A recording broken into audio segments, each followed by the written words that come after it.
في جالتم توتا ماتي ونواقعيو جولين توايدو كلهم تكيسن بكاف لفجرتني تنجيني واقعيو سيني فابايتو أكم جرتو قلني فلفن واقعيو الأفاتو نغاكوتي إسنس نغا كتاتن واقعيو برا حبدين كبا چاينا ليد انغالو سبسكرايب شير لايك gochuudhaan hordofaa isiniin jecha guyyaa har'aa kana kawwalitiin barannu buloonni keenya shamarranii yeroo dheeraadhaaf gaafii isaan gaafachaa turaniif deebisna gaafiin isaanis maalinni yeroo abaaboon ji'aa yookiin warababaan yookiin marsaan laguun nurra jirutti mana qulqullummaa deemuu dandeenyaayi macaafa qulqulluu dubbisuu ni dandeenyaayi fannoo dhungachuu ni dandeenyaayi akkasumallee qorrobuu ni dandeenya gara mana qulqullummaa waaqayyootti deemnee sirna mana kiristaanaa hunduma raawwachuu ni dandeenya kan jedhuu fi kanneen kana fakkaatan irratti gaafii gaafataniif deebii laanna jechuudha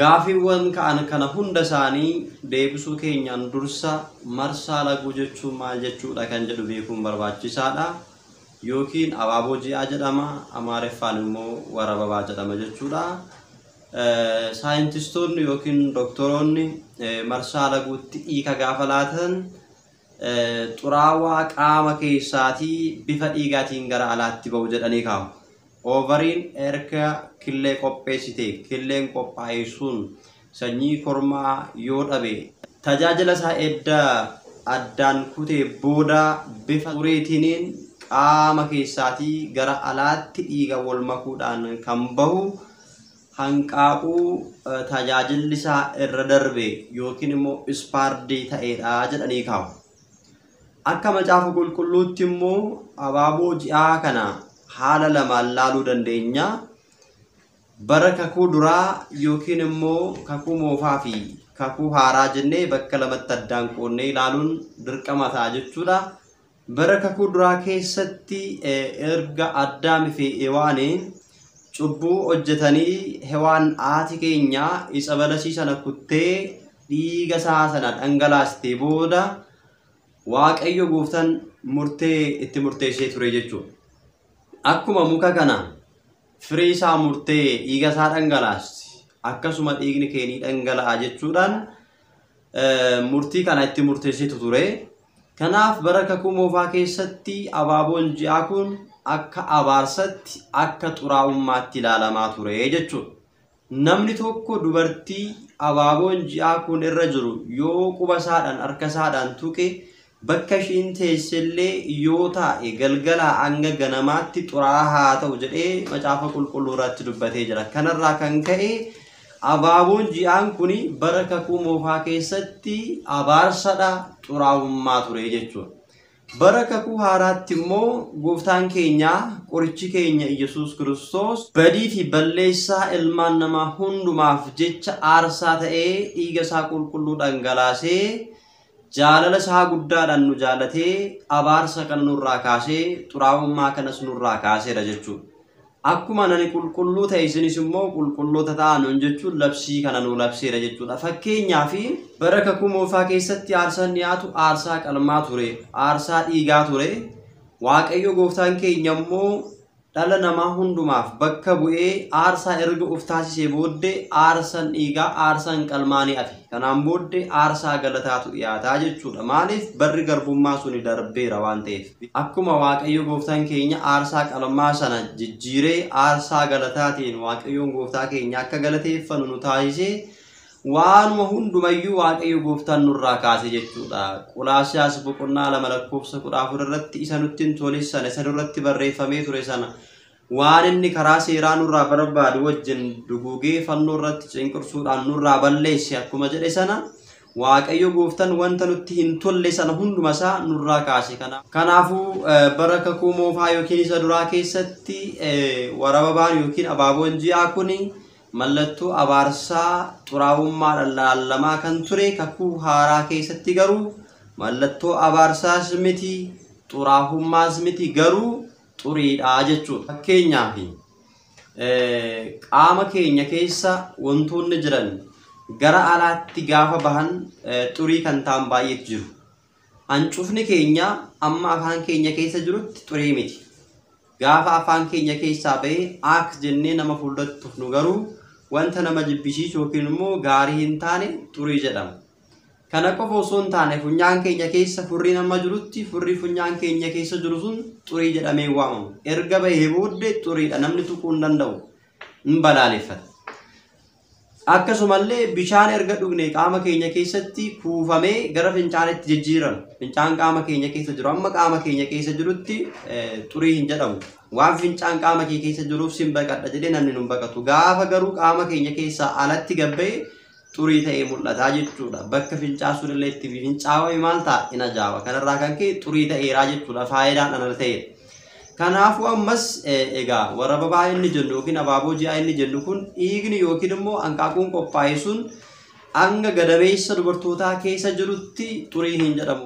Gaafa cabee tajaajila isaa dhaabee qaama keessaa gara alaatti gabbee xurii jedhameetu waamamaa jechuudha. Kanaafuu kakuu haaraa keessatti xuraa'ummaas miti abaarsas miti xuriidha jechuudha. Xuraa'ummaa fi xuriin garaagarummaa qaba. Xuraa'ummaa jechuun waan waaqayyotti hin tolle, waan waaqayyo hin jaallanne raawwachuudha. Ija fooniin kan mul'atu miti jechuudha. Fakkeenyaaf namni gaafa cubbuu hojjetu, gaafa badii raawwatu, gaafa sagaagalu, gaafa abboommii waaqayyoo diigu, gaafa sobu xuraa'ummaa namatti fida jechuudha. Cubbuu namatti fida. Cubbuun sun immoo nama xureessaa. Cubbuun immoo gara du'aatti nama geessaa jechuudha. Kana amma bishaan hin dhiqannee qulqullaa'uu hin dandeenyu xuraa'ummaa kanarraa. Xuraa'ummaa kanarraa namni qulqullaa'uu kan danda'u gaabbii galee qalbii isaa jijjiirratee gara waaqayyootti deebi'uudhaan xuraa'ummaa isaarraa qulqullaa'uu ni danda'a. Xurii jechuun immoo ija namaatti gaarii kan hin taane qaama keenya irratti ta'uu danda'a, uffannaa keenya irratti wantoota mul'atan. Uffata keenyas haa ta'u qaama keenya irrattis wantoota mul'atan kana bifa dhangala'aatiinis qaama keenya keessaa wantoota bahan kana dhiqannee bishaaniin wanta qulqulleessuu dandeenyudha. Fakkeenya isinii kaasee jira jechuudha. Qaama keenya keessaa wantoota bahan hundumayyuu xurii kana dhiqannee qulqullaa'uun ni danda'ama. Kanaafuu xurii fi xuraa'ummaan garaagarummaa ni qabaa jechuudha. Egaa kanaan wal qabatee dubartoonni yeroo abaaboon ji'aa kun irra jiru mana kiristaanaa deemuu danda'u kan jedhu mana kiristaanaa deemuu ni danda'u, fannoo dhungachuu ni danda'u, macaafa qulqulluu dubbisuu ni danda'u, kadhannaa gaggeessuu ni danda'u, tsoomuu ni danda'u, sagaduu ni danda'u. Garuu kan isaan hin dandeenye gara beeta maqdasitti wal seenuu hin danda'anii, foonii dhiiga waaqayyoo fudhachuu hin danda'anii, cuuphamuu hin danda'anii, dabalatammoo fedha foonii isaanillee yeroo sanatti gaggeessuu hin danda'anii jechuudha. Egaatii wantoota amma dubbanne kana tokko tokkoon yoo ilaalle fedhii foonii raawwachuun sababni isaa maaliif daangeffama kan jedhu kutaa macaafa qulqulluu irratti hundoofne ilaalla. Ogeessonni fayyaa yeroo kanatti fedhii foonii raawwachuun qaama irratti dhiibbaa fida, keessumattuu infeekshiniidhaaf nama saaxila jedhanii barsiisu.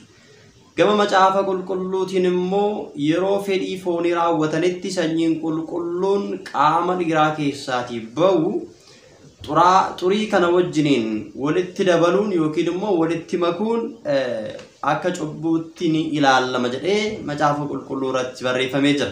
Kanas immoo macaafa qulqulluu irraa gaafa laallu seera lootaa boqonnaa 18 lakkoofsa 19 fi seera lootaa boqonnaa 20 lakkoofsa 18 irraa kaasnee gaafa dubbisnu yeroo dhukkubbiin garaa isaanii dubartoota irra jirutti fedhii foonii raawwachuudhaaf dubartoota bira hin gahin jedhee macaafa kanarratti kaa'eera yookiin immoo barreesseetu jira jechuudha.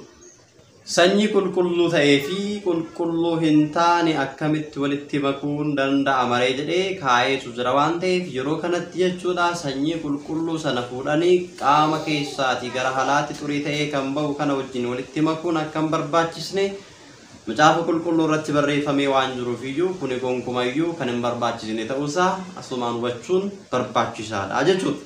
Inni lammaffaan immoo yeroo abaaboon ji'aa dubartoota irra jirutti cuuphaa maaliif cuuphamuu hin dandeenye kan jedhuu fi cuuphaa jechuun fakkeenya ta'uudhaan kan ittiin fayyadudha malee xurii qaama keenyaa kan ittiin dhiqannu miti jechuudhaan qulqulluun Phaawulos ni dubbata jechuudha. Kanas kunis fakkeenya cuuphaa isa isin amma ittiin ooltaniiti. Cuuphaan waan ittiin karaa du'aa ka'uu gooftaa keenya Yesuus Kiristoos yaada garaa namaa hin ceephaane argachuudhaaf waaqayyo itti himatanidha malee waan ittiin xurii dhagnaa dhiqatan miti jechuudhaan tokkoffaa Phexrosi boqonnaa 3 lakkoofsa 21 irratti akkuma dubbatee jiru cuuphaan kan ittiin cuuphamanii qulqullaa'an dhukkuba irraatii ittiin fayyan daandii waaqayyoo irra ittiin bu'anii fi jireenya barabaraa fayyina barabaraa ittiin argatanidha malee xurii qaamaa kan ittiin dhiqatanii miti jedhee kaayetu jira. Xurii qaamaa immoo ofirraa baasuun yookiin qulqulleessuun kan danda'amu dhiqatanii bishaaniin malee cuuphaadhaan cuuphamanii miti waan ta'eefiyyuu kanarraa kan ka'e yeroo kanatti cuuphaan cuuphamuu akka hin dandeenye bu'uura godhannee ilaalleerra jechuudha. Dirqamallee cuuphamuun kan barbaachisu yoo ta'e jechuudha xurii qaama keenya irra jiru dhiqachuudhaan miiccachuudhaan qulqullaa'uudhaan malee xurii qaama keenyaa faana cuuphamuun hin barbaachisu. Sababni isaa maaliif cuuphaan xurii qaama keenyaa kan ittiin dhiqannu yookiin ittiin qulqulloofnu waan hin taaneef cubbuurraa yakkarraatii gochoota hafuura hamaarraatii kan ittiin qulqulloofnuu fi fayyina barabaraa kan ittiin argannu waan ta'eefiyyuu namni kamuu iddoo sabalaas gaafa deemu kana hubachuudhaan bu'uura taasifachuudhaan cuuphaadhaaf kabaja laachuun barbaachisaadha jechuudha. Inni biraan dubartoonni yeroo abaaboon ji'aa kun irra jiru beeta maqdasiitti seenuun maaliif dhoorgama kan jedhuufi jechuudha. Beeta maqdasiin kan ishiin bu'uureffamte yookiin manni qulqullummaa kan ishiin ittiin hundoofte dhiiga Kiristoosiini. Kanaan booddee dhiigni adda biraa uumama tokkollee hin barbaachisu jechuudha. Bara kakuu moofaa keessatti namni gaafa cubbuu hojjete aarsaa dhiyeessa. Aarsaa qalamaatu dhiyaata, horiitu dhiyaata, qalamee dhiigni sun aarsaa ta'ee dhiyaata. Gooftaan keenya Yesuus Kiristoos immoo yeroo tokkicha yeroo hundumaaf akka ta'utti saba hundumaaf akka ta'utti fannoo irra olee dhiiga isaa qulqulluu dhangalaase raawwataa dhugaa nyaadhaa jedhees dhiiga isaa qulqulluu itti dabalee nu kenneera. Kanarraa kanafi dhiiga adda biraa dhiiga uumama tokkoo nu barbaachisu. Kanaaf yeroo beeta maqdisiitti ol seenanii dubartoonni dhiigni irra jiru kun yookiin marsaan laguu irra jiru kun dhiigni isaanii dhangala'uu danda'a. Kanaafuu dhiigni immoo achi keessatti waan hin barbaachisneef hanga dhiiga isaanii irraatii qulqullaa'anitti xurii qaama isaanii keessaa bahurraa hanga isaan qulqullaa'anitti alaa turan jettee mana kiristaanaa keenya ni barsiisti jechuudha. Kana jechuun mana kiristaanarraa fagaatanii kadhannaa hin gaggeessin jechuu miti. Gara mana kiristaanaatti dhufanii dallaa keessa taa'anii jechuudha. Gaaddisa jala dhaabbatanii kadhannaa isaanii gaggeessuu hin danda'anii sirna qiddaasee adeemsisuu hin danda'anii yookiin immoo sirni qiddaasee yeroo raawwatu wajjin hirmaachuu ni danda'anii. Akkasumallee jechuudha hojiilee eebbaa mana kiristaanaa keessatti raawwatamu akkaataa isaanii danda'ameetiin raawwachuu ni danda'an jechuudha. Kanaaf mana kiristaanaa keenya keessatti jechuudha dhiiga waaqayyootiin alatti dhiigni adda biraa uumamaa tokkollee waan hin barbaachisneef seenuun hin danda'amu. Dabalataan jechuudha dhiironillee yeroo abjuudhaatiin zinneetii yookiin immoo dhangala'aan qaama isaan irratti mul'ate hanga sa'aatii 24tti haala turuu qabanii beeta maqdasii seenuu hin qabanii dhiqatanii meeccatanii qulqullaa'anii xurii san irraa hanga dhufanitti. Dabalata osoo hin beeknis beekeessa namni tokko osoo qaamni isaa muramee dhiigni dhangala'aa jiru gara beeta maqdasiitti ol seenuu hin danda'u. Manni Kiristoos yookiin immoo manni qulqullummaa waaqayyoo beeta maqdasiin dhiiga Kiristoosiin waan hundoofteef dhiiga dabalataa hin barbaachisu. Dhiigni uumamaa tokkollee achitti hin barbaachisu waan ta'eef kanaaf yeroo kanatti obboloonni keenya shamarranii ala dhaabbatanii yookiin immoo beeta maqdasiidhaan ala dhaabbatanii kadhannaa isaanii fi wantoota mana kiristaanaa keessatti raawwachuu danda'an irratti hirmaachuu ni danda'anii jechuudha.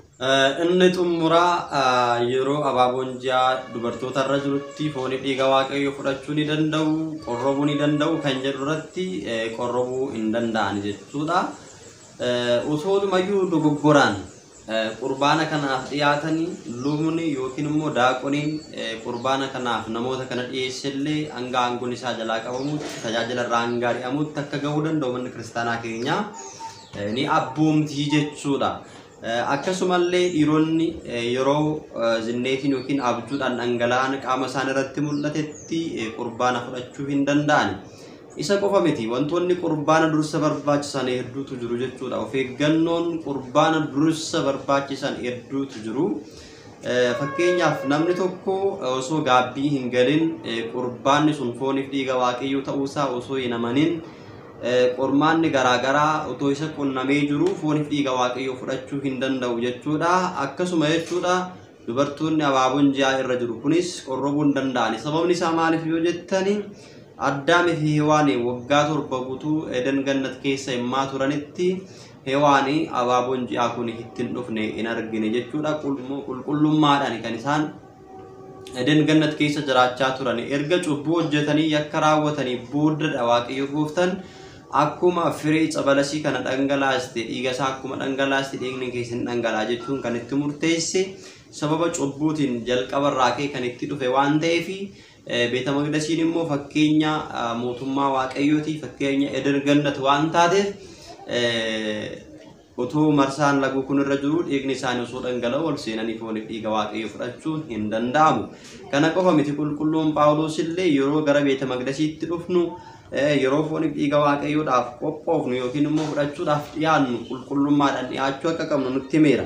Yeroodhuma biddeena kana nyaattanitti yeroodhuma xoofoo kana dhugdanitti amma gooftaan deebii dhufutti akka inni isiniif du'e ni labsitu erga jedhe. Kanaaf sababii maaliitiif akka dhiyaatu too gargar hin baasin namni biddeenicha irraa nyaatu xoofoo gooftaa keessaas namni dhugu dhagna gooftaa isaa ni yakka. Egaa namni qoree ofaa ilaalu ergasiis biddeenicha irraa nyaatu xooficha keessaas haa dhugu dhagna gooftaa ta'uusaa yaadatee utuu gargar hin baasin namni biddeenicha nyaatu xooficha keessaas dhugu firdii ofirratti fiduudhaaf isa nyaata keessaas ni dhuga.